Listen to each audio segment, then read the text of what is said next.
So anyways, you know, I mentioned Tebow next door Dave, and you know, I met Tebow and next door Dave up in Alaska back in the '80s, and you know, it was kind of a funny time. There was a lot of people in Alaska in the early '80s who weren't who they used to be. You know, everybody. And it was kind of impolite to ask people their last name, really, you know, because you never knew who exactly you was running into there. And some people were really offended, so everybody got a nickname. You know, I mean, you got a nickname. As soon as you showed up in town, if you hung out for more than a week or two, somebody gave you a nickname. And so we had Tebow. Now, Tebow, his name was Steve, but little 4-year-old Johanna couldn't say that very good, so it ended up coming out T. So he was Tebow. And then we had Pablo. His name was Paul, but he come out to be Pablo. And then one day we had this guy showed up in town, and he had this really long ponytail all the way down to about almost to his butt there. And everybody started calling him Hippie Dave.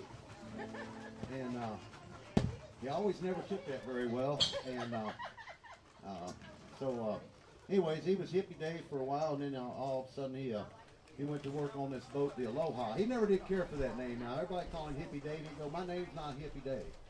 Oh, okay, you know. And then he went to work on Aloha, and we figured, well, he'd like that name better, so everybody started calling him Aloha Dave, you know. And so there was Aloha Dave. Hey, Aloha Dave, Aloha Dave. You know what I mean? We had Next Door Dave. We got all these Daves running around, no last names. You got Next Door Dave, you got Aloha Dave, you got Dave the Drifter. You know, he kind of come and go, went a lot, you know. And I mean, you'd be sitting there talking to Dave the Drifter, you know, and I guess it was what they say, hey, DD, you know, it's like, because, I mean, he would just like not even be in the same conversation with you some days, you know. And then, well, anyways, Aloha Dave, he was Aloha Dave, he was that way for a good long time, you know. And we was all sitting in the Pioneer Bar one night, and we were sitting there having a few drinks, kind of holding court in our little booth over there. It was Pablo and Next Door Dave and me. Now, I got my name from little 4-year-old Johanna next door, because we had Steve, Tebow, and then another Steve showed up, and she had to figure out how to keep us separate, and she couldn't say Steve Amos. It always came out Steve Famous. So next thing I knew, they was running around me calling me Steve Famous, and I'm going to tell you what, I paid a hell of a price trying to live up to that name. Now, I'm going to tell you, because it's really painful, some of the remembrances I have.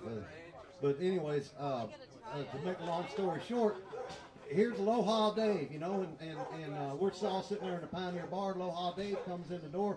Now, there was this, in our crowd, there was Bob Chevalier.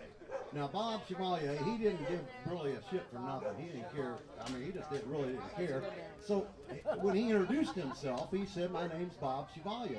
So it was really okay to use his last name, you know, which separated him from Banjo Bob, and you know, and all those other Bobs on down the road there, you know, it's Bob Chevalier.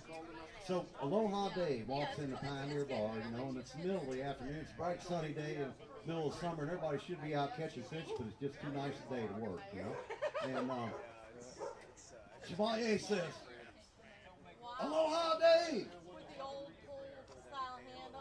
And Dave walks over to the table. He puts his hands on his hips, and he gives us this very condescending look, and he says, I'll have you know that my name is not Aloha Dave. My name is not Hippie Dave. It's Dave. Just plain Dave. And there was a moment of silence. And suddenly the grin went around the table. And Bob Chevalier jumped up and stuck out his hand, and he said, just plain Dave, it's good to know you.